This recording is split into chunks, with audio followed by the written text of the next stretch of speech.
সূরাতুল বাকারা, দ্বিতীয় নাম্বার সূরা, তৃতীয় নাম্বার পারার দ্বিতীয় নাম্বার পৃষ্ঠার প্রথম নাম্বার লাইনে আছে, আল্লাহ পাক আপনার বন্ধু হয়ে যাবে।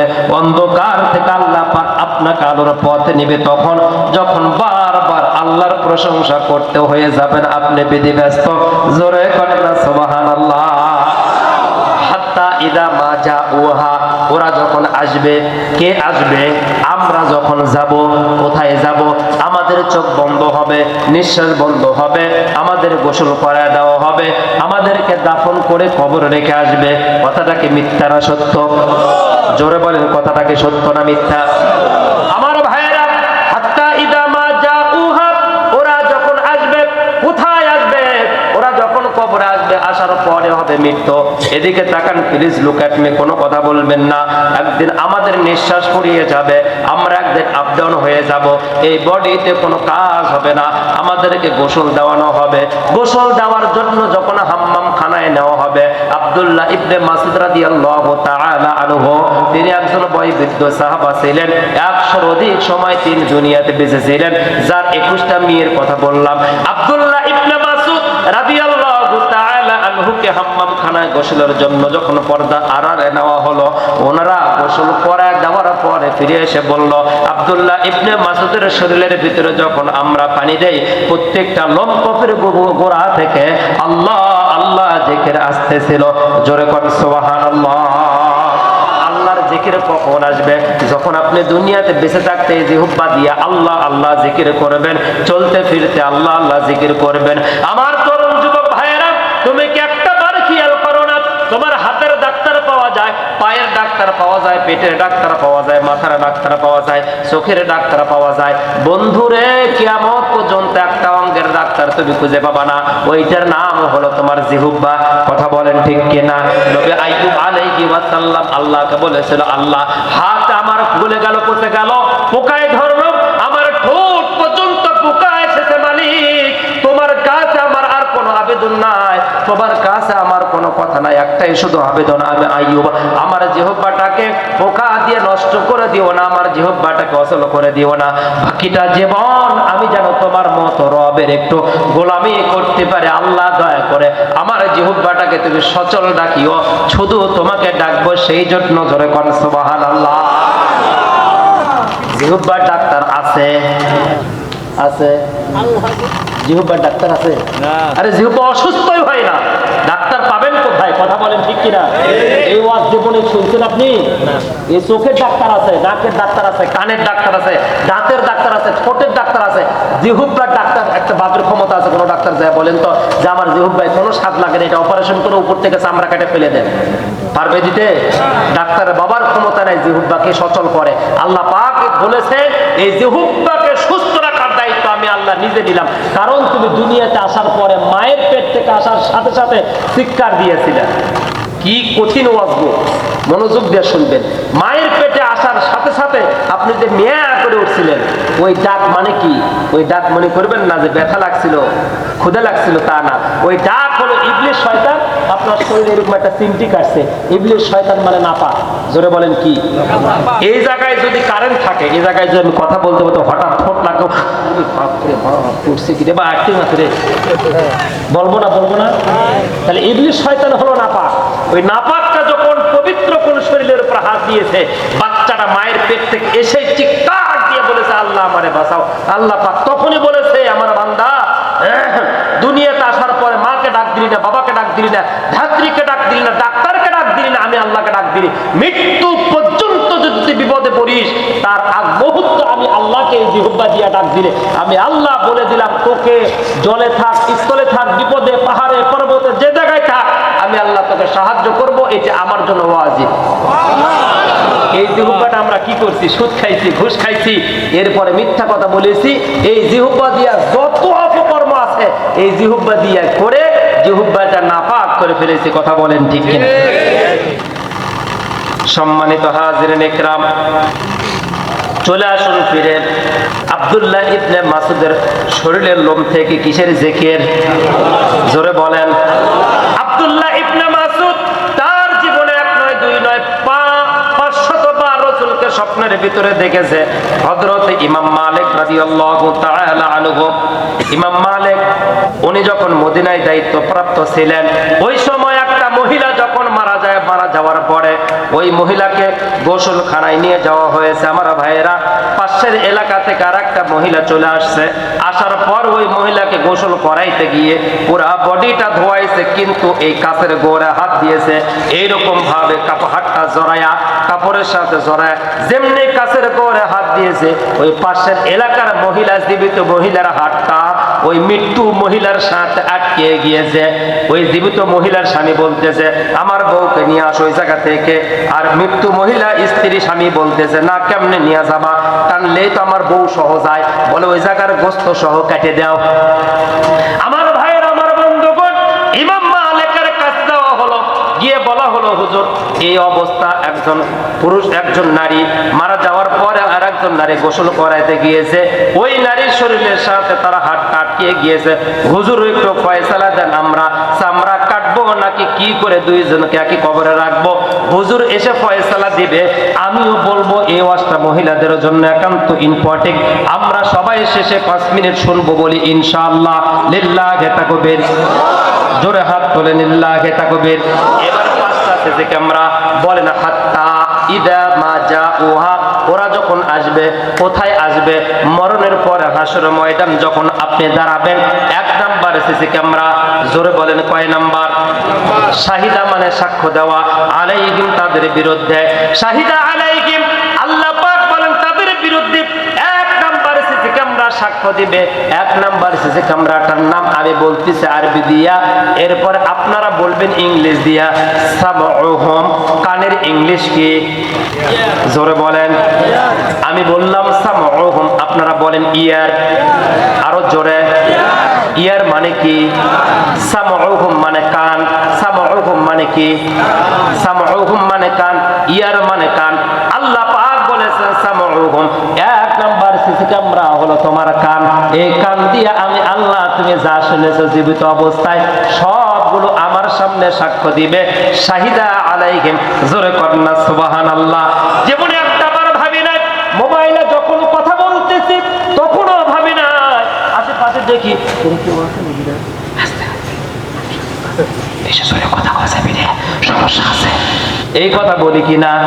মানে কথা বলার সময় মোবাইলে খুব আস্তে কথা বলে আশেপাশে কেউ আছে কিনা, অথচ এই কানটা হলো আল্লাহ পাক সিসি ক্যামেরা বানাইছে। জোরে বলেন 1 নাম্বার সিসি ক্যামেরার নাম কি? কান দিয়েছে কয়টা? জোরে বলেন। আমার ভাইয়েরা, 2টা সিসি ক্যামেরা আল্লাহ পাক কান দিয়া দিলেন। বান্দারে, এই কান দিয়া তুমি শুনবা, ভালোটা শুনবা, মন্দটা শুনবা, ভালোটা মেনে নেবা, মন্দটা ছেড়ে দিবা। এই কানটা সিসি ক্যামেরা বানায় দিলাম। এই কানটা তোমার লাইফে তোমার 70 বছর হায়াত থাকলে 6,13,232 ঘন্টা সময়, প্রত্যেকটা সেকেন্ডে তোমার কান যা শুনেছে, গান শুনেছে কত ঘন্টা, কোরআন শুনেছে কত ঘন্টা, ইয়ারফোন লাগায় কথা বলেছে কত ঘন্টা, সব কিছু হাসরের ময়দান কিয়ামতের দিনে এই কান তোমার বিপক্ষে সাক্ষী দিবে, অথবা কান তোমার পক্ষে সাক্ষী দিবে। কথাটা কার? তাহলে 1 নাম্বার সিসি ক্যামেরার নাম কি? জোরে বলেন। কার কথা শুনে আপনি ষড়যন্ত্র করেছেন? মসজিদের ইমামের উপরে চড়াও হয়েছিলেন? কার কথা শুনে, কার কান মন্ত্র শুনে মাদ্রাসার বাচ্চাদেরকে হুজুর পড়ায়, ওই হুজুরের উপরে চক গরম করেছিলেন? সব কান হাসরের ময়দান কিয়ামতের দিনে আল্লাহ পাককে বলে দিবে। ইশার নামাজের আযান হয়, জোহরের আযান হয়, ফজরের আযান হয়, আপনার মেয়ে জামাই একবার টেলিফোন করলে আপনি ঘুম থেকে চাপ দিয়ে উঠে বলেন হাই রে হাই, জামাই ফোন দিয়েছে রে, তাড়াতাড়ি দৌড়ান, অথবা ফোনটা ব্যাক করেন। মসজিদের মুয়াজ্জিন সাহেব দিনে 1 বার নয়, 2 বার নয়, 5 বার আল্লাহু আকবার, আল্লাহু আকবার বলে ডাক দিয়েছে। ফজরে সারা দেন নাই, জোহর দিয়েছে, জোহরে সারা দিলেন না, আসরে আবার ডাক দিয়া বলে বান্দা ফিরায় আমার দিকে ফিরে আয়, আসরে সারা দিলেন না, জোহরে আবার ডাক দিয়া বলল বান্দা আসরে আয়, আসরে আয়, আপনি আসরে গেলেন না। মাগরিবে আল্লাহ পাক আবার বললেন সূর্য ডুবে গিয়েছে, তোর হায়াত কমে যাচ্ছে, বান্দা তাড়াতাড়ি মাগরিবের নামাজ আমার পায়ে লুটিয়ে পড়। মাগরিবের নামাজে গেলেন না, ইশার নামাজে আল্লাহ পাক বলে বান্দা ইশার নামাজের ঘুমের ঘরে কত মানুষ মারা যায়, আয় না বান্দা আয়, আমার পায়ে লুটিয়ে পড়, আমি তোমার জীবনের গুনাহগুলো মাফ করে দেব। ইশার নামাজেও গেলেন না, আল্লাহ পাক বলল আমার কান দিয়া শুনলা তুমি তোমার আত্মীয় স্বজনের কথা, গান বাজনা শুনলা, বন্ধু বান্ধবের কথা শুনলা, জামাইয়ের কথা শুনলা, কিন্তু মুয়াজ্জিন বাড়ির পাশে থেকে হাই স্কুলে আজান দিয়ে দিল, তোমার লাইফে আজান শোনার ভাগ্য হলো কিন্তু সারা দেওয়ার ভাগ্য হলো না। উলাইকা কাল আনআম বালহুম আদাল উলাইকা হুমুল গাফিলুন, চতুষ্পদ জন্তুর চাইতে খারাপ হলো তুমি মানুষ। জোরে কর নাউজুবিল্লাহ। একটা বার খেয়াল করছেন কি, 6,13,232 ঘন্টা হায়াত, 70 বছর আপনি। আমার ভাইয়েরা, মানুষ কেমনে চতুষ্পদ জন্তু কুকুরের চাইতে নিকৃষ্ট হয়? আপনার বাড়িতে, আপনারা শহরে থাকেন, আপনারা যারা গ্রাম থেকে আসছেন তারা দেখবেন গ্রামে কার্তিক মাসে 5 থেকে 7টা পর্যন্ত বাচ্চা দেয় কুকুরের। কথা বলেন ঠিক কিনা? এই বাচ্চাগুলো দেওয়ার পরে বাবা তো আগে ছেড়ে চলে যায়, মা এবার তারও যখন পেটের দায় মাও চলে যায়, ছোট্ট ছোট্ট বাচ্চা আপনার মায়ের পাউসে পালার উপরে ওই বাচ্চাগুলো লালিত পালিত হয়। আমার ভাইয়েরা, হঠাৎ রাত 11টার সময় আপনি বাড়ির বাইরে চলে গিয়েছেন গৌরীপুর বাজার, বাজার থেকে আসতে দেরি হয়েছে, কুকুর বাড়ির ভিতরে আছে, দরজায় নক করেন নাই। মেডিকেল সায়েন্সে যারা পড়েছেন অথবা আপনি বিজ্ঞান সাবজেক্টে যারা ফিজিক্স কেমিস্ট্রি বায়োলজিতে পড়েছেন তারা জানেন কুকুরের মানুষের চাইতে অন্য অন্য প্রাণীর চাইতে কুকুরের শ্রাব্য শক্তি প্রায় 20 কোটি গুণ বেশি আল্লাহ পাক দিয়েছে। এই কুকুর আপনারা পায়ের আওয়াজ শোনার সঙ্গে সঙ্গে চিৎকার দেয়া হাও মাও করে চিৎকার দেয়। শুধুমাত্র একাই চিৎকার দেয় না, ওর চিৎকার আশেপাশে বাড়ির কুকুর পর্যন্ত চিল্লানি দেয়। কথা কোন ঠিক কিনা? এই চিল্লানি দিয়া কুকুর যে বলে, কিতাবের ভিতরে এসে যে কুকুর বলে, ও আশেপাশের যারা আমার বন্ধু সঙ্গে তোরাও চিল্লানি দিয়ে, কেন চিল্লানি দেবো এই কথা ওরা বলে না, বলে তোরাও চিল্লানি দিয়ে, তোরাও চিল্লানি দিয়ে, তোরাও চিল্লানি দিয়ে। আমার বাড়ির মালিকের সম্পদ গুলো লুণ্ঠন করার জন্য আসছে, চুরি করার জন্য আসছে, ডাকাতি করার জন্য আসছে, আমি রক্ষা করতে পারবো না, আমার মালিক ঘুমায় গিয়েছে, তোরাও চিল্লানি দিয়ে। একসাথে 8-10টা কুকুর চিল্লানি দেয়। চোর যারা, একেবারে যারা আপনার পেশাদার চোর, ওরা কিন্তু চুরি করতে গেলে, ডাকাতি করতে গেলে গ্রাম অঞ্চলে আগে গরুর গোশত মুরগি জবাই করে নিয়ে যায়, কুকুরের সামনে দেয়। কুকুর একবার মুখে দেয়, আবার চিল্লানি দেয়, আবার মুখে দেয়, আবার চিল্লানি দেয়। অনেক এলাকায় চুরি করে যাবার সময় কুকুরের গর্দান ফালাইয়া দিয়ে যায় অথবা পেটের ভিতরে ছুরি ঢুকাইয়া দেয়। অনেক সময় সকালবেলা আমরা দেখে বলি, আরে এই কুকুরটাকে কে মারলো, কোন ব্যক্তি মারলো, তার কি একটু মায়া মমতা নাই? বলি কিনা আমরা? আমার ভাইরা, আমার বন্ধুগণ, কুকুরের মালিক যখন দরজা খোলে, স্ত্রী উঠে যখন দরজা খোলে, ওর ভাষার ভিতরে বলে, আমার বন্ধুরা চিল্লানি দিয়ে, মালিককে চিল্লানি দিয়ে তাড়াতাড়ি জাগায়। স্ত্রী দরজা খুলে দেওয়ার সঙ্গে সঙ্গে আপনি বাড়ির ভিতরে প্রবেশ করবেন, আপনি ডান পা দেওয়ার সাথে সাথে কুকুর বুঝতে পারে, অথবা আপনি দরজায় বললেন, বিয়ে করলে, চুপ চুপ, চিল্লাস কেন, তুই তো আমার চিনিস না।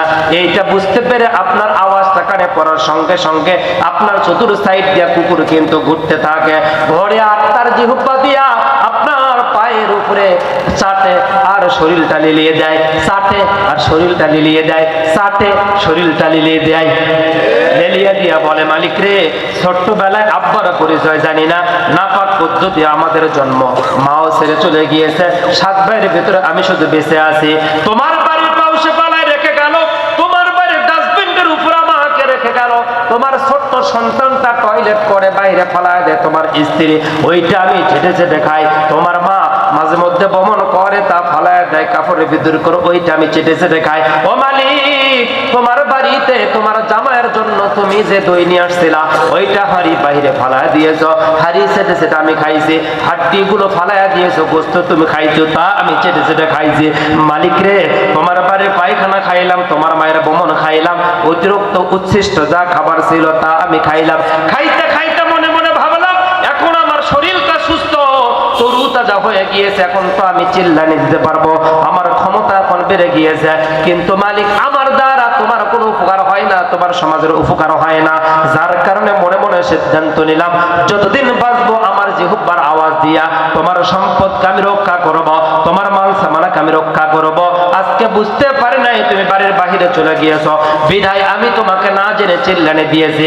আমার শরীরের ভিতরে সবচাইতে উত্তমটা হলো আমার জিহ্বা, তোমার সাথে বেয়াদবি করার কারণে, তোমাকে না চেনার কারণে, চিল্লানি দেওয়ার কারণে আগামীকালকে ঘর থেকে বের করে দিও না। বাকিটা জীবন আমার কোনো থাকার জায়গা নাই, কার বাড়িতে থাকবো, কার চুলার পারে থাকবো রে, কার পাউসের বালাতে থাকবো, আমার তুমি বাড়ি থেকে বের করে দিও না। আমার জিহ্বা দিয়া তোর পায়ের উপরে চেটে চেটে বলি, আমার ভুল হয়ে যাব, আমারে ক্ষমা করে দে, আমার ভুল হয়েছে আমারে ক্ষমা করে দে। আমার ভাইয়েরা, যখন আপনি পা দিয়া লাথি মারেন, এই কুকুরটাকে বলেন সরে যা সর। পা দিয়া যখন আলতো ভাবে লাথি মারেন, আস্তে কুকুর সরে যায়, তারপরে কুকুরের মনটা খারাপ হয়। কথা কোন ঠিক কিনা? আল্লাহ রাব্বুল আলামিন বললেন কদ খলাকুনাল ইনসানা ফি আহসানি তাকওয়ীম।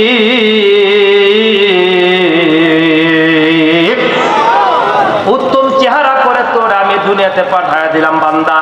বান্দারে, কুকুর তো থাকার জায়গা নাই, খাওয়ার জায়গা নাই, কুকুরের কম্বল নাই, লেপ নাই, কুকুরের ফ্ল্যাট বাড়ি নাই, রাস্তা নাই, ব্রিজ নাই, কালভার্ট নাই, বাড়ি নাই, ঘর নাই, কুকুরের কোনো বংশ পরিচয় নাই। বৈধ পন্থায় তোমার মার বাবার দ্বারা দুনিয়াতে আনলাম, আজান আর একামত দ্বারা তোমাকে দুনিয়াতে আনলাম, উত্তম খাবারগুলো তোমাকে আমি পরিবেশন করলাম, ভালো ভালো গাড়িতে তোমারে চড়াইলাম। ও বান্দা, আমাকে ভুলে কেমনে থাকো, আমাকে ভুলে কেমনে থাকো বান্দা, আমাকে ভুলে কেমনে থাকো। হাসর ময়দান কিয়ামতের দিনে কি হিসাব দিবা বান্দা?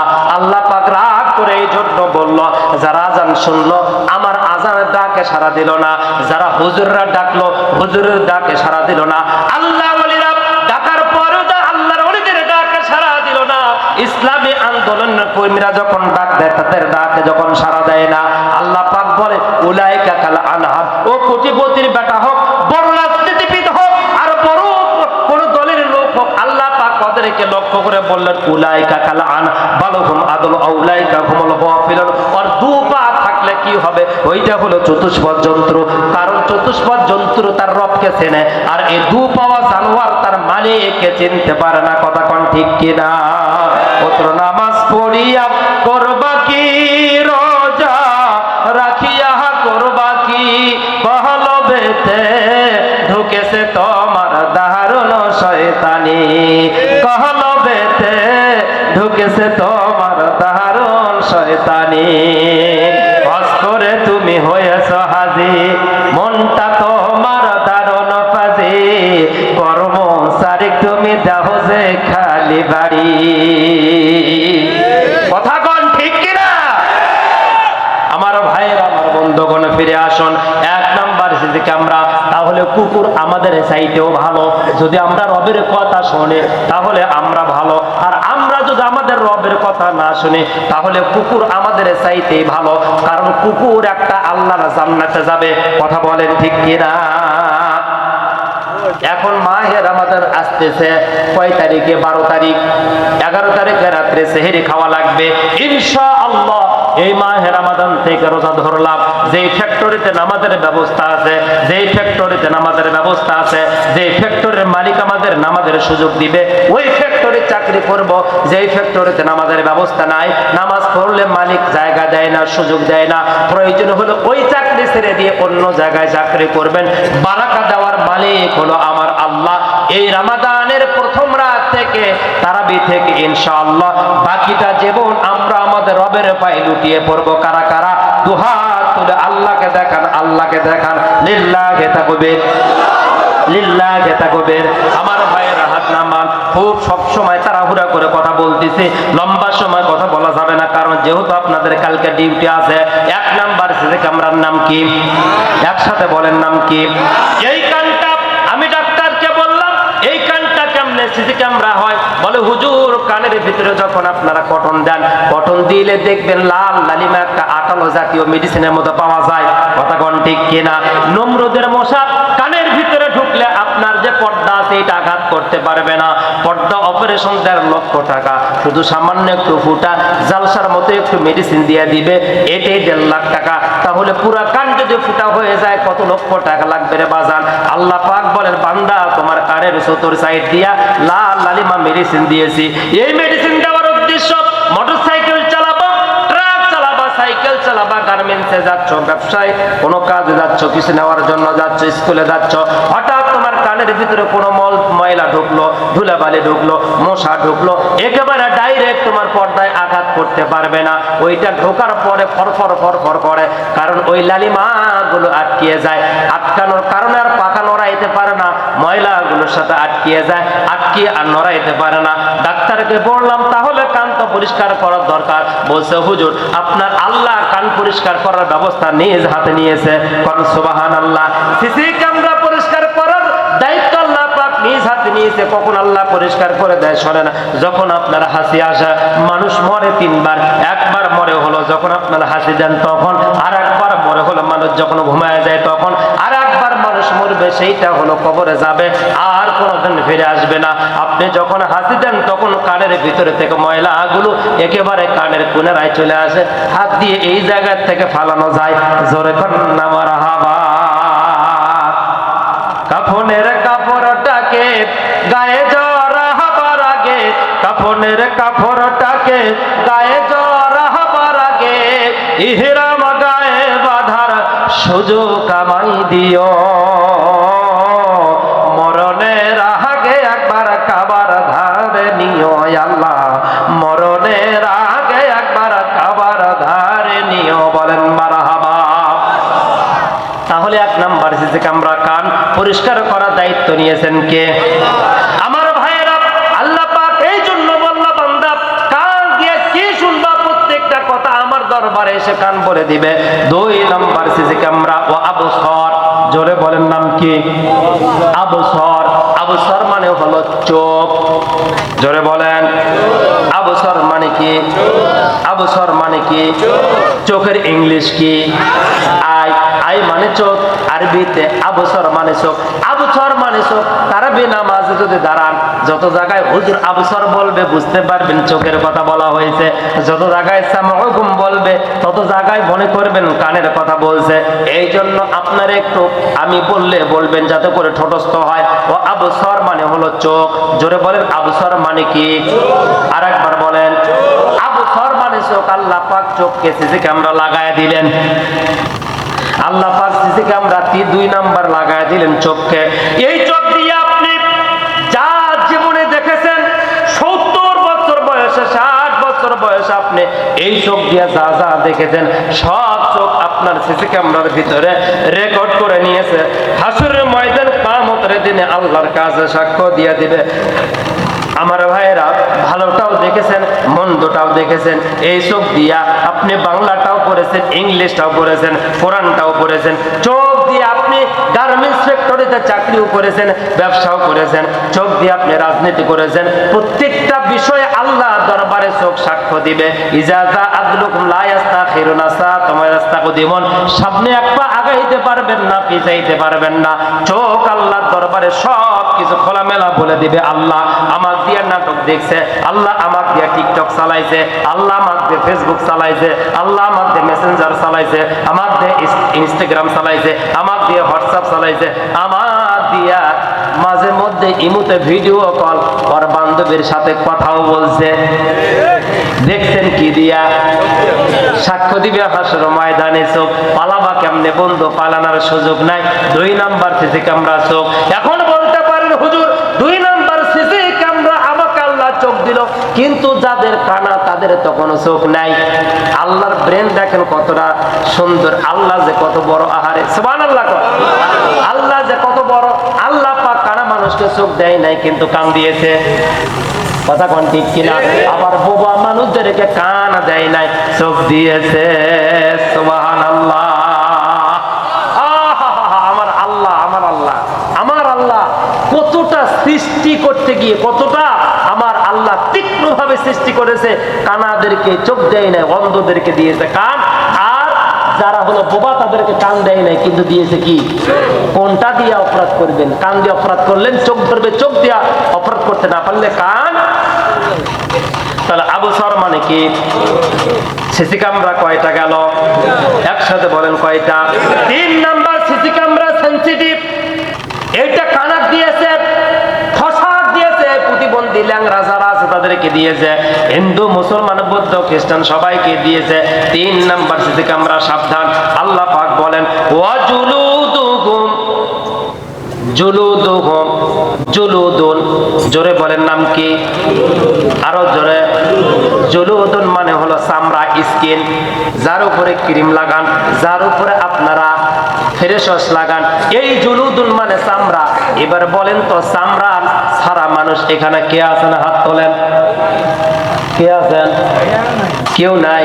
চামড়া ছাড়া কেউ নাই, তার মানে প্রত্যেকটা মানুষের চামড়া আছে। আল্লাহ পাক বলে দিলেন ওয়াজুলুদুহুম বিমা কানু ইয়ামালুন।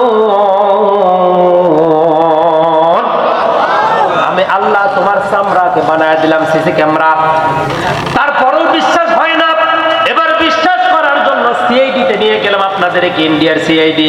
যে সিআইডি দেখে দেখে ছেলে মেয়েরা মারামারি শিখছে, যে এটা দেখে একজন বন্ধুকে 5 জন বন্ধু মারছে।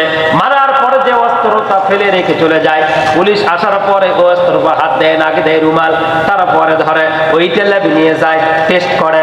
ওইটার উপরে হাতের যার ছাপ উঠেছে ওই ব্যক্তিটাকে ধরতে সোজা হয়। জোরে কোন ঠিক কিনা? আমার ভাইয়েরা, আল্লাহ পাক বলেন ওয়াজুলুদুহুম বিমা কানু ইয়ামালুন। সর্বশেষ 3 নাম্বার সিসি ক্যামেরা আমি তোমার চামড়াকে বানায় দিয়েছি। এই চামড়া দিয়া কাকে তুমি জোরে ধরেছো? এরকম এই চামড়া দিয়া কার হাতে টাকা দিয়ে স্যার বলছে ভাই রাখেন, মনে কিছু নিয়েন না, কালকের কামটা করে দিয়েন। এইভাবে কার হাতের ভিতরে দিয়েছেন? এই চামড়াও সাক্ষী, এই চামড়াও সাক্ষী। কেমনে তুমি যাবা জান্নাতে বন্ধু? কেমনে তুমি যাবা জান্নাতে? আগাইতে পারবা না, পিছাইতে পারবা না। গরিব আছো, ভালো আছো রে, 5টা সিসি ক্যামেরা সাক্ষ্য দিলে 50,000 বছর এই দুনিয়ার সমান একদিন হাসরের ময়দান। আহারে কেন করলো আল্লাহ? আগে বুঝতাম না, এই আয়াত পড়ার পরে বুঝতে পারছি আমার আল্লাহ যদি ইচ্ছাকৃত ভাবে কাউকে ক্ষমা করে সেই ব্যক্তি ক্ষমা পাবে, ইচ্ছাকৃত ক্ষমা না করলে কোনো মানুষ ক্ষমা পাবে না। আরে ক্ষমা পাবেন না, ক্ষমা পাবেন না। 50,000 বছর এই দুনিয়ার সমান হাসরের ময়দান একদিন কেন করলেন এটা আল্লাহ? কেন করলেন আল্লাহ? হাদিস কোরআন অধ্যয়ন করার পরে জানলাম, মানুষ যেই পরিমাণ অপরাধ করে, মানুষ যেই পরিমাণ ক্ষতি করে, মানুষ যেই পরিমাণ সন্ত্রাসী করে, মানুষ যেই পরিমাণ গুনার কাজ করে, 50,000 বছর দিয়েও হবে না। হাজার হাজার কোটি কোটি বছর যান হাসরের ময়দান উলঙ্গ হয়ে দাঁড়ায় থাকতে লাগবে। কথা কোন ঠিক কিনা? আমার ভাইয়েরা, তবে গরিবেরা অত্যন্ত ভাগ্যবান। গরিবদের আল্লাহ পাক ধনীদের 5,000 বছর 500 বছর পূর্বে জান্নাত দিয়ে দিবে। জোরে কোন সুবহানাল্লাহ। মন খারাপ করবেন না। এই যে মাদ্রাসার বাচ্চা, এইরকম বাচ্চারা পরীক্ষা শেষ হয়েছে, দাঁড়াও তো কলিজার টুকরা দাঁড়াও। বাচ্চাদের পরীক্ষা শেষ হয়েছে, 10 জন বাচ্চা মাদ্রাসার হুজুর ডাক দিয়া বলছে বাবা বৃহস্পতিবার ছুটি দিলাম। বোঝার জন্য প্রত্যেকটা কথা বলছে, কারণ আপনারা শহরে থাকেন, শিক্ষিত মানুষ, মাইক দিয়া যারা শুনতেছেন তারাও মনোযোগ দিয়ে শুনতেছেন। যেই কথাগুলো আমি প্রায় 1 থেকে 1.5 ঘন্টা বললাম আমার ভাইয়েরা, বলেন তো প্রত্যেকটা কথা গবেষণামূলক কথা কিনা, বোঝার মতো কথা কিনা? আমি আসলে তামাশা করার জন্য আসি না, আনন্দ দেওয়ার জন্য আসি নাই। আসছে আপনার বিবেকের উপরে 2টা কথা দিয়ে যায়। জীবন যদি পরিবর্তন করতেছেন আজকের মাহফিল দিয়ে পরিবর্তন করতে না চাইলে আরো 1000 আলেমের ওয়াজ শুনবেন, পরিবর্তন করার কোনো সুযোগ আপনি পাবেন না। কারণ শুধু আপনার কানের শ্রুতি সমতা শোনার জন্য আপনি আসছেন। 10 জন বাচ্চা মাদ্রাসার বৃহস্পতিবারের দিনে ছুটি দিবে হুজুর বলছে বাবা বাড়িতে যাও, তবে কথা হলো আমার কাছে কিছু টাকা আছে, আগায় আসো। বাচ্চাগুলো সবাই আগায় আসছে হুজুরের দিকে। আগায় আসার পরে সব চাইতে মাদ্রাসার ভিতরে ভালো বাচ্চা এইটাকে টাকা দেয় না, যাই সবচাইতে ভালো খারাপ রেজাল্ট করে তার দিয়েছে 10 টাকা। জোরে বলেন কয় টাকা? 10 টাকা দিয়েছে। তারপরে তার চাইতে একটু খারাপ রেজাল্ট যার, তাক দিয়েছে 9 টাকা। তার চাইতে খারাপ রেজাল্ট 8 টাকা। তারপরে 7 টাকা, 6 টাকা, 5 টাকা, 4 টাকা, 3 টাকা, 2 টাকা। এইটা ভালো বাচ্চা মাদ্রাসার ভিতরে সবচাইতে ভালো রেজাল্ট, চরিত্র ভালো, নম্র ভদ্র, সবচাইতে দেখতে শুনতে ভালো, ওই বাচ্চাকে দিয়েছে মাত্র 1 টাকা। 1 টাকা যদি বর্তমান কোনো বাচ্চাকে দেওয়া হয়, ওই বাচ্চা কি বলবে?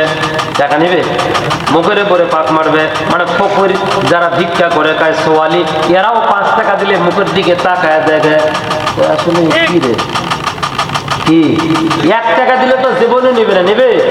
ওই যে ঢাকা শহরে নাকি একটা ফকির সাহেব মানে কলিং বেলে চাপ দিয়েছে, তো 6 তলা থেকে ওই মুরব্বী বলছে কি হয়েছে, বলে নিচে আসেন, কথা আছে।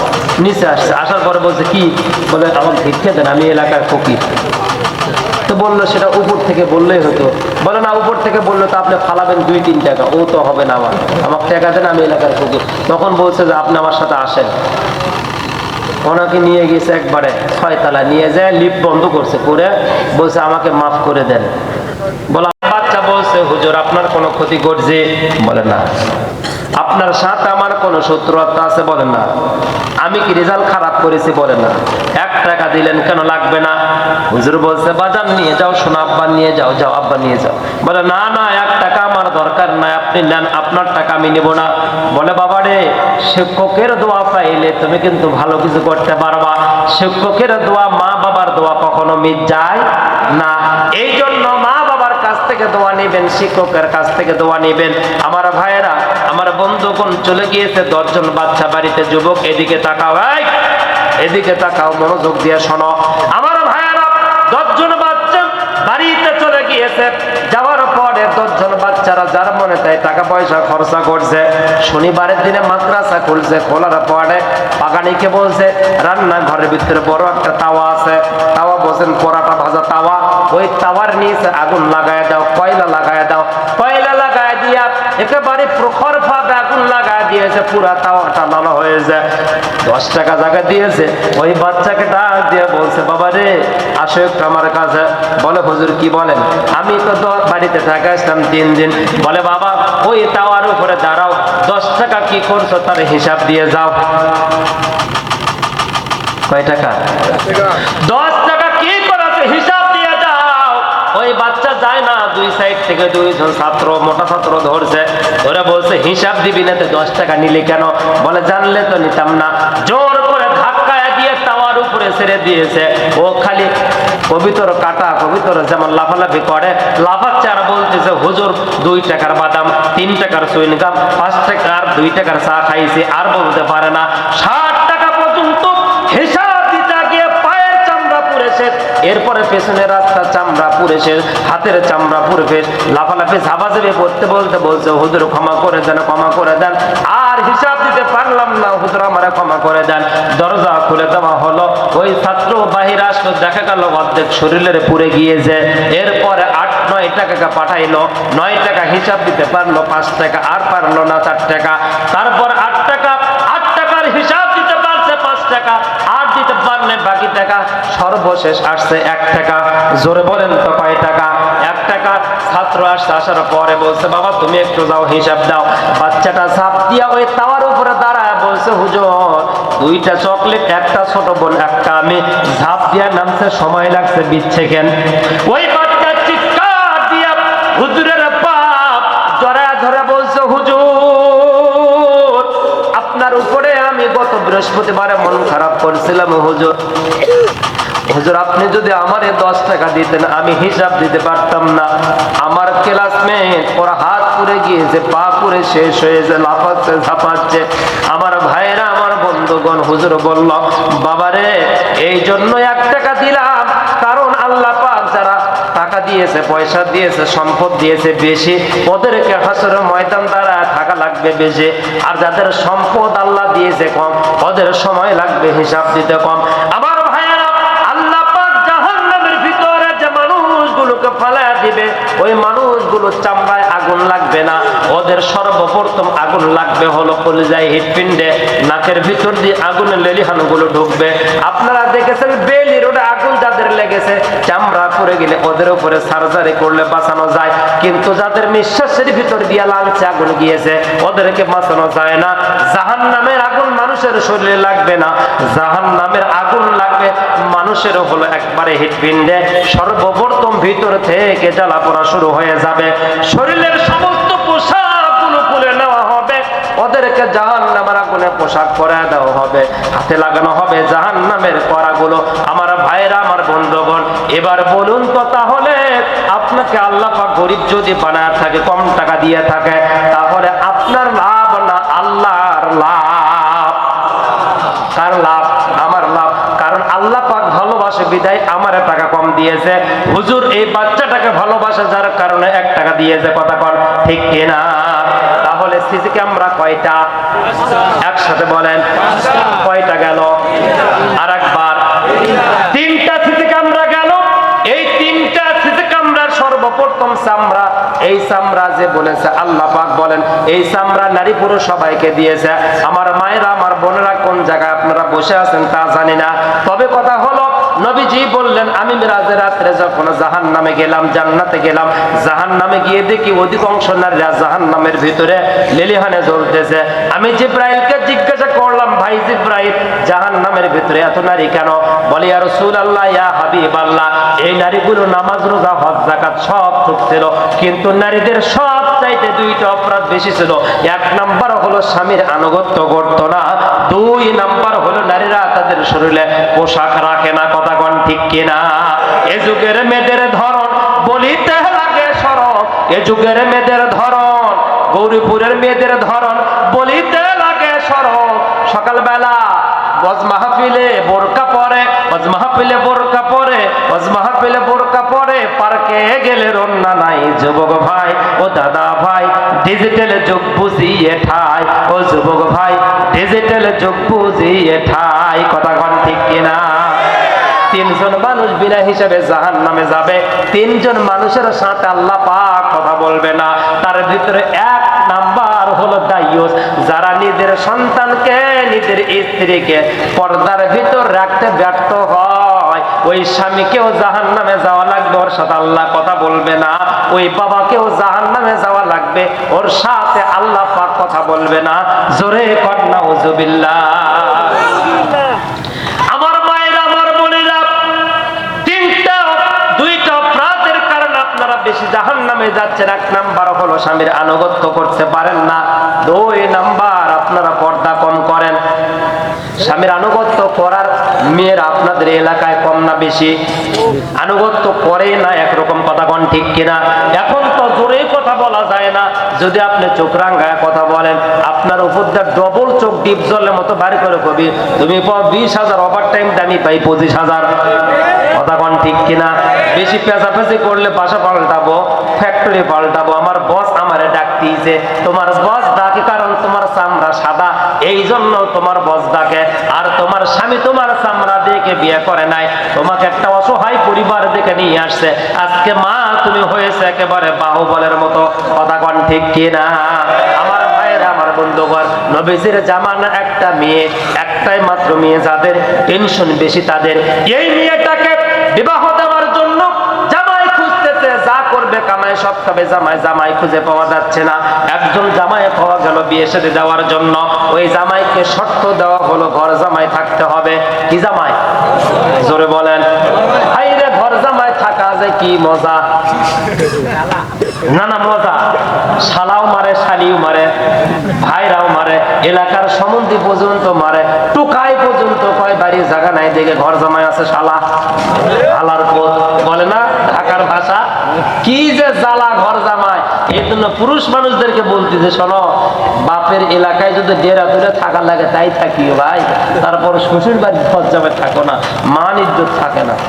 রসুলের জামানায় ঘর জামাই খুঁজলেন, একটা পাইলেন আনুগত্যশীল জামাই, বিবাহ শাদী হয়ে গেল, বাচ্চা একটা জন্মগ্রহণ করলো, খরচ বেড়ে গেল। স্বামী আর স্ত্রী 2 জন বসে পরামর্শ, আমি একটু বাণিজ্য করার জন্য যাচ্ছি, ব্যবসার জন্য যাচ্ছি বাইরে, তবে তুমি কি বাড়ি কন্ট্রোল করতে পারবে? বলে ইনশাআল্লাহ, তুমি চলে যাও। যাবার পূর্বে স্ত্রীর হাতটা ধরলেন, ধরে বললেন, এদিকে দেন তো বাজের হাত, শোনো, তোমার কাছে আমি একটা ওয়াদা চাচ্ছি, বলতে পারবা? কি বলো? বলে আমি যে বাইরে চলে যাচ্ছেন, বাড়িতে না আসা পর্যন্ত তুমি আমার ওই সদর গেট, এটা তো বাড়ির গেট, বারান্দার গেট আছে, ঠিক আছে, ওই সদর গেট, ওই গেটের বাইরে তুমি বের হবা না। ওয়াদা করতে পারবা? এদিকে তাকান, ওয়াদা করতে পারবা? তো বলে হ্যাঁ পারলাম, ওয়াদা করলাম, আমি ওই সদর গেটের বাইরে যাব না, যেহেতু বাথরুম, টয়লেট, খাওয়া দাওয়া, ফ্রিজ মিরিজ সব বাড়ির ভিতরে, যাও তুমি। আপনাদের স্ত্রী হলে কি বলতে হবে? যদি বলে যে আমি মালয়েশিয়া 3 বছরের জন্য যাচ্ছি, তোমার হাত দিয়ে ওয়াদা নিলাম, বাড়ির ভিতরে সবকিছু বাজারে ঘাট, বাড়ির ভিতরে টয়লেট, বাথরুম, তুমি বাড়ির বাইরে যাবে না, কি বলবি? হ্যাঁ হ্যাঁ, নিঃশ্বাস বন্ধ করে মেরে ফেলে দেওয়ার বুদ্ধি, আর একটা বিয়ে করবে তুমি, বলবে না? সত্যি করে বলেন, বলবে না? ভাই চোখ বন্ধ করে আসেন আপনি, বলবি না ভাই? ডাইরেক্ট এ কথাই বলবি, তোমার ধান্দা তো ওটাই, নিঃশ্বাস বন্ধ হয়ে যান মানুষ মরে। স্বামী চলে গেল, 1 মাস, 1.5 মাস, 2 মাস, 3 মাস শুরু হয় নাই, এর ভিতরে শ্বশুর আব্বা মুরব্বী অসুস্থ হয়েছে। মেয়েটাকে দেখবে পাশের বাড়ি, পাশাপাশি, এই পাশাপাশি বাড়ি শ্বশুর আব্বা মেয়েটাকে দেখবে, মেয়েটাকে সংবাদ দিয়েছে বাচ্চাটার মাধ্যমে। ওই মেয়েটা বলছে, না না, আব্বাকে গিয়ে বলো আমার স্বামী না আসা পর্যন্ত আমি আমার আব্বার বাড়িতে যেতে পারবো না, কারণ আব্বার বাড়ি যাইতে গেলে সদর গেট পার হওয়া লাগবে। মারহাবা। অসুস্থ ক্রমান্বয়ে বাড়লো, আবার সংবাদ চলে আসলো, তারপরেও মেয়েটাও গেল না। এরপরে 3য় দিন সংবাদ চলে আসলো, আব্বা নাই, দুনিয়া থেকে বিদায় নিয়ে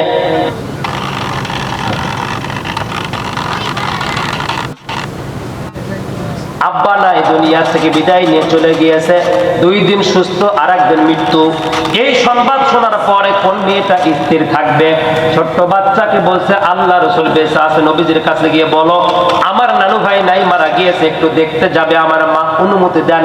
এই কথা বলার পরে মেয়েটার বাচ্চা চলে গিয়েছে। রাসূল বলল, বাবা তোমার মাকে বাড়ি থেকে বের করা, তোমার মাকে তোমার নানু বাড়ি যাওয়া, তোমার মাকে অর্ডার দেওয়ার দায়িত্ব প্রেসিডেন্ট হলো তোমার আব্বা।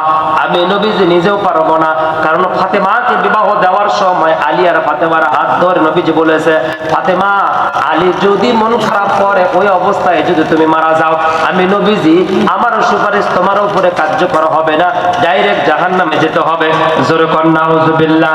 আলী যদি তোমার উপরে যে খুশি তাকে তুমি বাবা জান্নাতি। আমার ভাইরা, আমার বন্ধুগণ, বর্তমান জামানার কোন মা আছে, কোন বোন আছে বুকের উপরে হাত দিয়া বলতে পারবে আমি 24 ঘন্টার ভিতরে 24টা ঘন্টায় আমি আমার স্বামীকে রাজি খুশি করছি? বলতে পারবে? পারবে না। বাড়ি থেকে বাহির থেকে যখন বাড়ির ভিতরে আসে তখন মনে হয় আজরাইল আর জিব্রাইলের মতো ধরে, খালি মালাকুল মউত ধরে না। কথা কোন ঠিক কিনা? ঢাকায় যদি কোনোদিন পপুলারে ঢাকাইতে যদি খালি বাপ মা আসে, অথবা কোনো কারণে এয়ারপোর্টে পরীক্ষা দিতে, অথবা জামাইকে উঠিয়ে দেওয়ার জন্য ওর বাবা আসছে, ছেলের বাবা, তাহলে বাড়িতে যদি খালি ওঠে তো ওই বইয়ের খেদলায় মনে হয় ওই বাড়ির মুরগি হাঁস পর্যন্ত খাওয়া বন্ধ করে। কথা বল না কে? কয়েকদিন আগে তোমার আব্বা গেল, আবার তোমার মামা আসছে, এটি কি চাউলের দাম কম, থাকার জায়গা নেই, বাসা ভাড়া নেই, থাকি, মালিক খালি ভেদনা পারে, পানি বেশি যায়, অথচ ওর বাপ এখনো আছেই বাড়ি। কথা কন না কে? আছে না ভাই?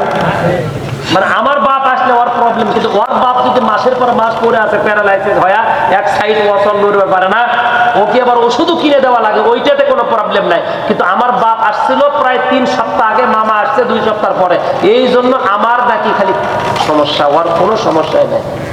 এরকম নাই? কথা কন না কেন? ইনকাম করেছে আপনি না উনি? যতই আপনার স্ত্রী কামাই করুক, গার্মেন্টসে চাকরি করুক, আপনি হলো প্রেসিডেন্ট। কথা কন না কেন? আপনি প্রেসিডেন্ট, আপনার একটু ক্ষমতা থাকা লাগবে, একটু নড়াচড়া করা লাগবে, একেবারে ভোল্টারের মতো হলে চলবে না। আমার এলাকায় মোমিনের বাপের মতো একটা হুঙ্কার মারবেন। মোমিনের বাপ 500 টাকা দিয়ে মানে দিনের বেলা মাটি কাটছে, কাটার পরে বাজারে ব্যাগ নিয়ে কান্দের হাটে গিয়েছে বা গৌরীপুর হাটে গিয়েছে, যাওয়ার পরে বাজার নিয়ে সন্ধ্যাবেলা বাড়িতে আসছে 9টার দিকে, কোন শীতের দিন এসে বলতেছে মোমিনের মা, ও ঘরের ভিতর তো বলছে দরজা খোল, বলছে কোরের দরজা তো, গরিব মানুষ, গ্রামের মানুষ, দরজা খোলা আছে, আসো। এরপরে বাড়ির ভিতরে, ঘরের ভিতরে ঢুকছে, ঢোকার পরে বলছে মোমিনের মা, ওই কোন শীতের দিন ল্যাপের তলে বলছে কেরে ভাত ল্যাম্পো কই? ওই টেবিলের উপর ল্যাম্পো আছে, ও গ্যাস লাইট দিয়ে জ্বালাইছে। আবার ডাক দিয়ে বলছে মোমিনের মা, 2বার ডাক দিল, মোমিনের মা হচ্ছে ভাত কুটি, কয় টেবিলের উপর, তরকারি কয় স্টিকার উপর, পানি কুটি কয় টেবিলের উপর, জগ আছে কি বলে পানি আছে। সর্বশেষ চিন্তা করতেছে, কেরে এই খালি একের পর এক ল্যাপের তলে থেকে বলে এই কি আজ উঠবি না নাকি? ঘটনা কি? হ্যাঁ কি সারাদিন মাটি কাটতে 500 টাকা দিন, লাল হয়ে গেছে হাত। মাটি কাটা কষ্ট, কিন্তু একেবারে খুব কষ্ট, তাই না ভাই? পরে ডাক দেখেছে মোমিনের মা, আবার লেবতে বলছে কেরে তুই যে করিস, হাটে যাওয়ার সময় যে হাত কয়টা লাঠি ছুঁছিলাম, তা কোন জায়গা ছুঁচলে এতক্ষণ পাই না কেন? কেবল কোথায় লাঠি কুটি ওই গেছিল, কথা বল ঠিক কিনা? আপনার বাপ আসে মাঝে মধ্যে, মামা আসে, খালু আসে, ভোবা আসে, মাঝে মধ্যে কবেন কেন তোর বাপ আলে সমস্যা হয় না, জায়গার সমস্যা হয় না, বাসা মালিক সাদলা পারে না, আমার বাপ আর আমার মামা আলে সাদলা পারে, এর লাঠি কুটে না, এই লাঠি কুটে। ওই তখন করি আমি কি কিছু করছি? আমি কোনো আব্বা আচ্ছা থাক দিদি থাক কে ওকা করিস কে কি চাচা বোঝা লাগবে, বোঝা লাগবে, মাঝে মধ্যে একটু মোশান নেবেন, মোশান। আমি বলছিলাম 9টা 9:30টার দিকে দেন, এই যে লোকগুলো চোখ লাল হয়ে গেছে, এখন তো উঠবিও না, উঠবি না বা উঠবিলে বসে গেছে একবারে। আমি জানি কোন মেডিসিন পড়ে গেছে, উঠবি না। দুঃখের বিষয় হলো আমরা ঢাকা শহরে মাহফিল যখন করি তখন আমরা সময় নেই হলো 9:30 বা 9টায় তুলে দিলে 11টা 11:30 বন্দোবস্ত করে দোয়া করে দিলাম, আগামীকালকে ডিউটি করতে সুবিধা হলো, আপনারও কষ্ট হলো না, এখানে আশেপাশে কোনো মানুষ অসুস্থ থাকলে তাদেরও কোনো কষ্ট হলো না। কিন্তু এই হুজুর যেহেতু নতুন মানুষ, তো ও প্রথম বছর মাহফিল করছে, হয়তো বা ওর একটু ওনার একটু বুঝতে ভুল হয়ে গিয়েছে। তো যাই হোক, ইনশাআল্লাহ সামনের বছরে যে কোনো বক্তাকে দাওয়াত দিলে প্রধান বক্তাকে আপনারা উঠায় নেবেন 9টায় ইনশাআল্লাহ। বলি ইনশাআল্লাহ।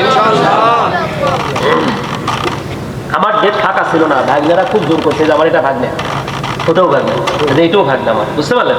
তো খুব জোর করে মামা আসেন, মামা আসেন, মামা আমার এলাকা আসেন, মামা একটু আসেন, মামা খুব জোর করে ডেট হয় না বাজান, ফাঁকা থাকে না, খুব ব্যস্ত। রমাদানের 17 তারিখ পর্যন্ত মাহফিল আছে। সম্মানিত হাজিরিন ইকরাম, আল্লাহর মেহেরবানি। আচ্ছা, এবার কোথায় স্বামী, কোথায় বাণিজ্যে, বাপ কোথায় মারা গিয়েছে, বাপকে দেখার জন্য মেয়েটা গেল না, কবরে দাফন করে আসলো। 2 থেকে 3 দিন পরে স্বামী বাড়িতে আসছে, স্বামীকে আগে খাবার দিয়েছে। আমার মায়েরা বোনেরা, স্বামীরা যখন বাহিরে যায় আসার সাথে গেটে আসে আপনারা আজরাইলের মতো ধরেন কেন? কেন ধরেন আপনি? আপনার লজ্জা, বিবেক, বুদ্ধি, প্রজ্ঞা কিছুই নাই, গেটে আসার সাথেই ধরেন।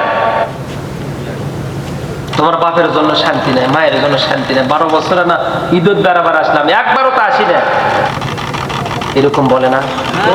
আমাদেরই টাকা, আমাদেরই সব, তারপরে তোমার বাপ মা আমাকে শান্তি পাবার দেয় না, কে এই কথা আপনি বললেন? এত নাশকরি করেন কেন? জাহান্নামে তো এই জন্য আপনারা বেশি। খবরদার স্বামীর কাছে কথা অভিযোগ দিবেন না। হ্যাঁ, বলার সময় আছে, বাড়িতে আসবে। ওই যে সাহাবা বাড়িতে আসলো, খাওয়া দাওয়া, ওযু করলো, গোসল করলো, রিল্যাক্স মুডে বসলো, খাওয়া দাওয়া হলো, হওয়ার পরে এই যে একটা খিলানি নিয়ে এরকম করতেছে, খোঁচাইতেছে। তখন স্ত্রী বলতেছে, আপনার কি এখন মনটা ভালো আছে? আমি একটু কথা বলবো। কি সুন্দর কথা, দেখেন আপনার মনটা এখন ভালো আছে, আমি একটু কথা বলবো। হ্যাঁ বলো, কি হয়েছে? 2 মাস বাড়িতে ছিলেন না, মাঝখানে তো আমার আব্বু অসুস্থ হয়েছিল, আমার আব্বু 2 দিন আমারে দেখতে চাইছিল, আমি যাই নাই, আপনি নিষেধ করেছেন। তখন বাচ্চাটা এইরকম একটা পিকলুস পিকলুস কি এইরকম এই যে বসলো না, বাচ্চা এসে দেখতো ফেলে ফেলে দিয়ে এসে বসলো, সব দিকে আমি খেয়াল করছি। কিন্তু হ্যাঁ, আপনার আগেকার আপনার দাদা আপনার কোলে করে নিয়ে এরকম করে নিয়ে থামাইতে পারছে, এরকম তু নানু ভাই, দাদু ভাই বলছে, আপনি মেয়া করে থামে গেছেন, ওই চাঁদের কপালে চাঁদ টিপ দিয়ে যায়। এখন আপনার নাতিকে আপনি কোলত করে নিয়ে তু মুতু করেন, আপনি এই জায়গায় এমন ঘুরে মারবি যে আপনার কাটি হাঁটি ভেঙে দেবে। কথা কন না কেন? কারণ কি? কারণ হলো ওর মা, আপনার মা আপনাকে পেটে নিয়ে কোরআন পড়ছে, আর আপনার পুত্রবধূ আপনার এই নাতিকে পেটের মধ্যে করে নিয়ে হয় মোটু পাগলু দেখছে, না গোটা গোপাল ভাড় দেখছে, আর না হলে ভালোবাসা.com, না হলে জবা, এগুলো নয়নতারা ঝিলিক বাহা দেখছে। কথা কয় না পারে? যার কারণে পেটর থেকে আসার পরে ওই বাচ্চাটাকে তু মু নানু ভাই, দাদু ভাই বলে থামান যায় না। ওয়াক যদি থামাইতে চান, আজকে আপনি মেডিসিন দিচ্ছি, একটা গোপাল ভাড় বার করে দিবেন, দিয়া খেলে ওর সামনে থুয়া আপনি আর আপনার স্ত্রী উমরা হজ করে যাবেন। 13 দিন পরে এসে দেখবেন, তার যদি ঠিক থাকে ওই থামবি, ওই কোনো কান্নাকাটি করবি না। কথা বলেন, কথা বলেন, কথা ঠিক বলছি? ওই কোনো কান্নাকাটি করবি না, যখনই থামে যাবি তখন ন্যা করে উঠবি। তার মানে কি? এই যে একটা মেশিন, এদিকে আপনি স্বচ্ছ আটা দিচ্ছেন, ওই দিক দিয়ে চানাচুর বের হবে, বিস্কুট বের হবে, ওই জায়গার একটা নাটের প্রবলেম, ওই জায়গায় যদি কেরাসিন তেল দিয়ে আপনি যদি টাইট দেন, মোছেননি, এখন এইদিকে যতই ফ্রেশ আটা দেন, ওই দিক দিয়ে যা বের হবে সব অপেটও থাকতে তো আর মা বোঝেন নাই, বোঝেন নাই বাজান, বোঝা যায়, ওয়াজ বোঝা যায়, বোঝা যায়, কষ্ট হয় নাকি চাচা? এগুলো হলো পরিষ্কার কথা। এই জন্য মা গুনে সা চ্যাংটা গন্ডায় গা, কামা তাগি দিন ও তুদানো, যেমন কর্ম তেমন ফল। মাটাকে ভালো বানান, সন্তান ভালো হতে বাধ্য। যেগুলো বাচ্চা মাদ্রাসা দেখতেছেন, এই যে সুন্দর সুন্দর বাচ্চা, এগুলো মায়েরা পেটে ধারণ করে কোরআন তেলাওয়াত করেছে, এগুলো মা পেটে ধারণ করে নামাজ পড়েছে, পেটে ধারণ করে দোয়া করেছে, যার কারণে এরা কোরআন পড়ার সুযোগ পাইছে। আর দেখবেন এদের সাথে আরো কিছু আছে, ওরা চুল ভেকু দিয়ে কাটা, বোঝেন নাই? ওরা এর বয়সী কিন্তু ভেকু দিয়ে কাটছে চুল। ওদের দিকে একবার তাকালে আর দ্বিতীয়বার তাকাবার মন চায় না, আর এদের দিকে 5 বার তাকাবার মন চায়। দেখেন তো কি এর চামড়া কালো কিন্তু দেখতে তাও ভালো, শুধু কোরআনের কারণে। কোন সুবহানাল্লাহ। আরো কি দিয়ে আপনাদেরকে বুঝাবো? মাদ্রাসায় বাচ্চাদের অনেক ওয়াজ ছিল বাজান, আজকে করতে পারবো না, এটাই শেষ ফিনিশিং। আমার ভাইরা, আমার বন্ধুগণ, স্ত্রীর কথা শেষ। স্বামী যখন শুনলো মনটা কেমন? আপনি আমি হলে কি বলতাম? স্বামী শোনার পরে বাথরুমে চলে গেল, ওযু করে এসে যায় নামাজটা পড়ে 2 রাকাত নামাজ।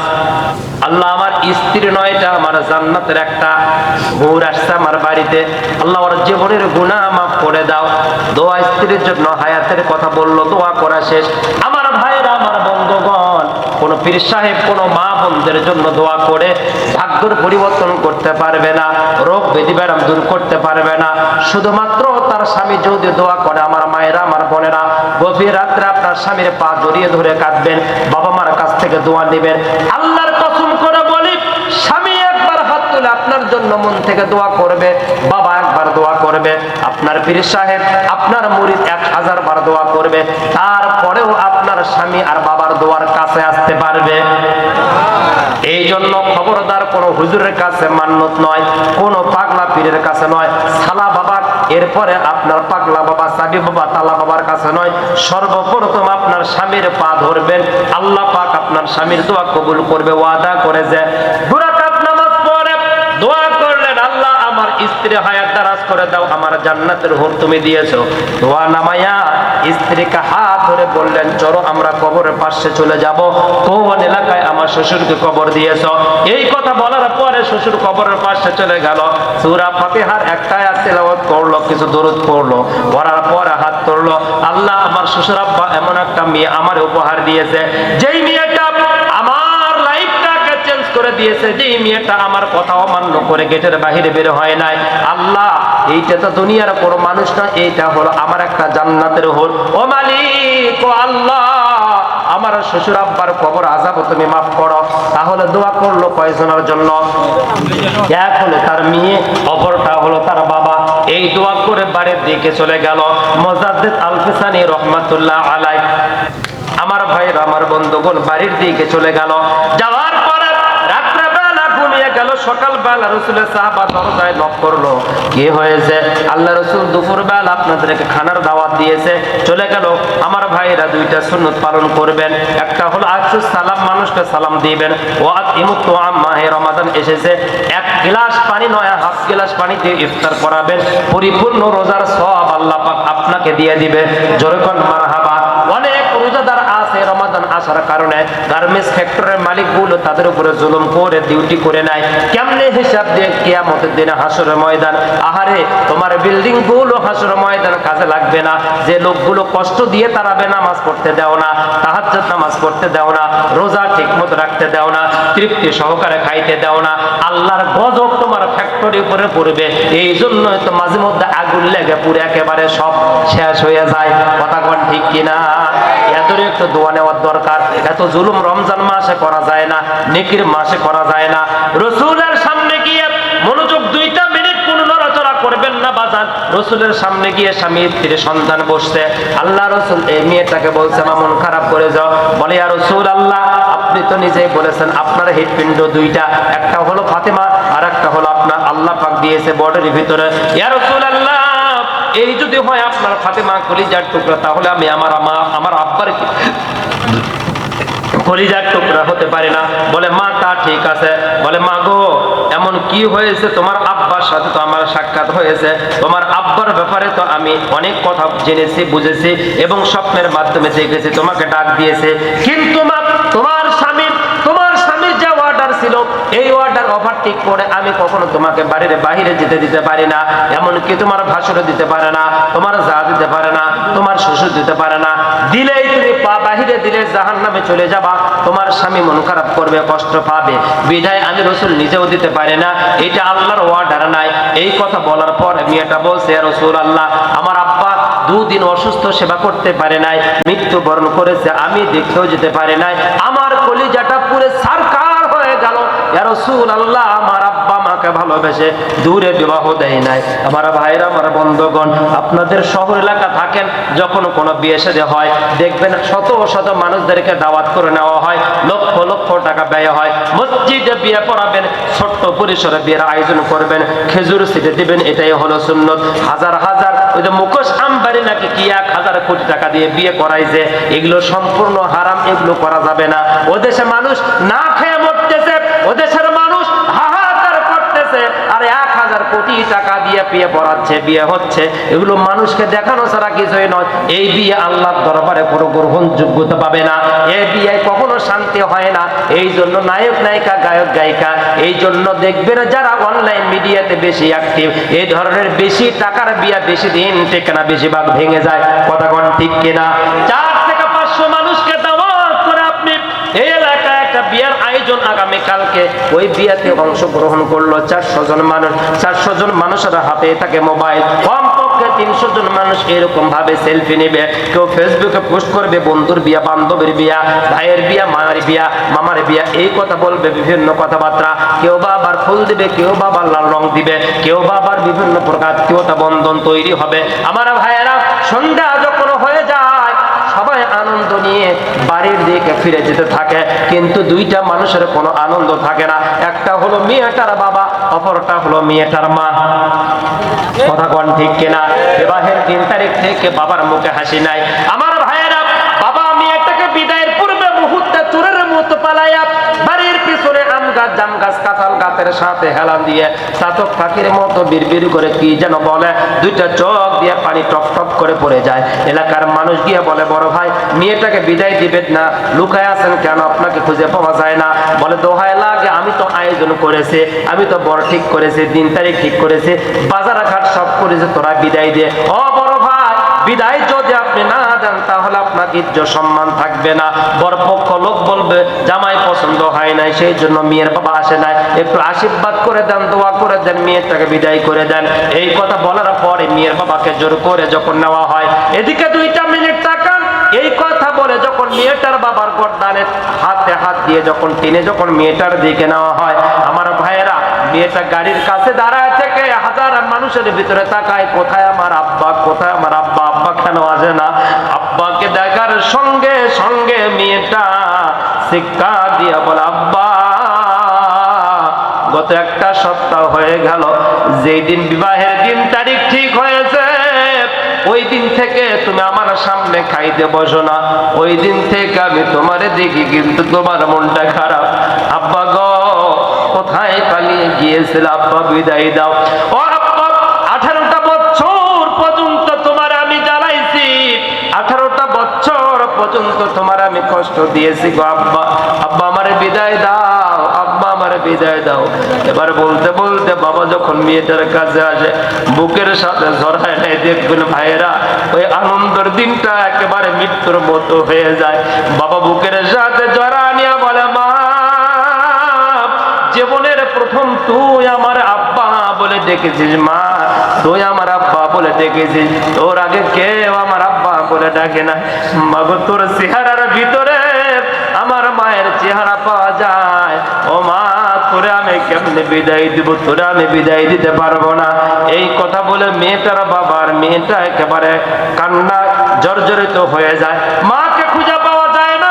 একটা ছোট্ট প্লেটে করে দুধ ভাত মেখে নিয়ে মা হাঁটিয়ে পা পা করে মেয়েটার সামনে যখন চলে আসে, দেখবেন মেয়েটার জামাইয়ের মুখে একটা বার বিসমিল্লাহ বলে দুধ ভাত দিয়েছে, কিন্তু পরের বার মেয়েটার মুখে তুলে দিতে গিয়ে মাও সেন্সলেস হয়ে পড়ে যায়।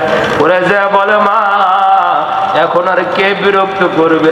তোর আব্বা ডায়াবেটিসের ওষুধ কেনে না, তোর যত্ন চুরি করে সিঙ্গারা রুটি নিয়ে এসে বালিশের নিচে রাখে, আর বলে আমার মা সকালবেলা গার্লস স্কুলে যাবে, প্রাইভেট পড়তে যাবে, ওরা জানে না জানে ওরা ভাত খাক, আমার মা একটু রুটি খেয়ে সকালবেলা যায়।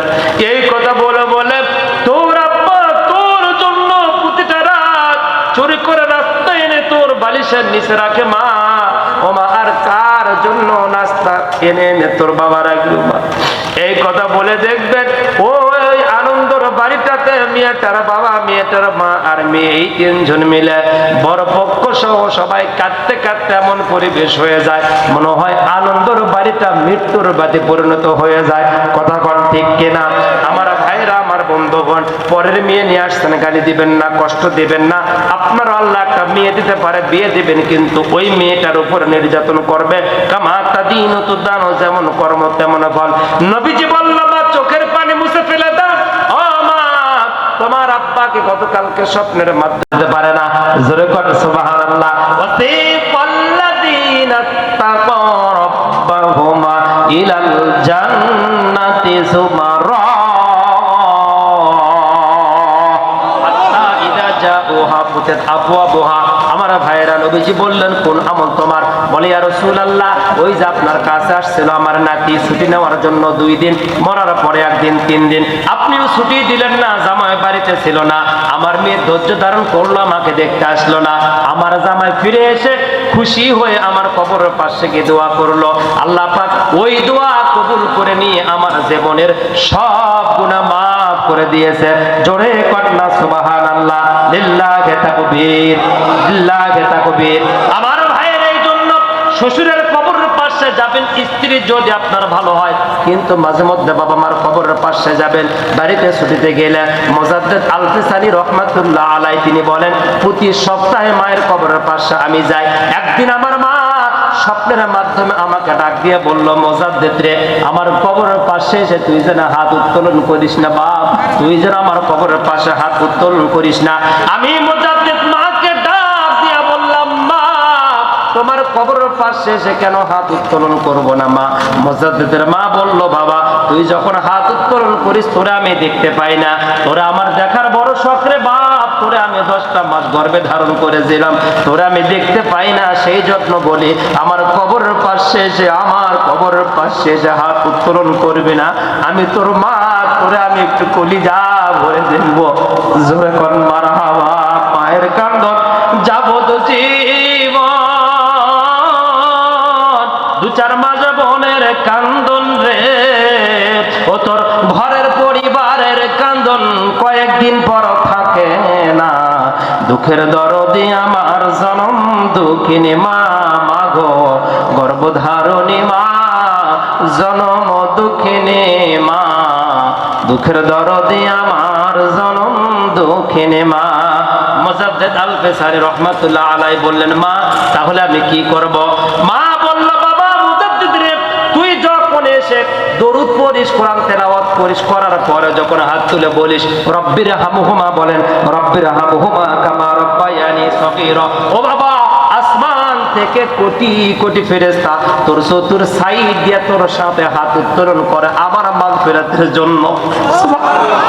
যার কারণে তোরে আমি দেখতে পাই না বাবা।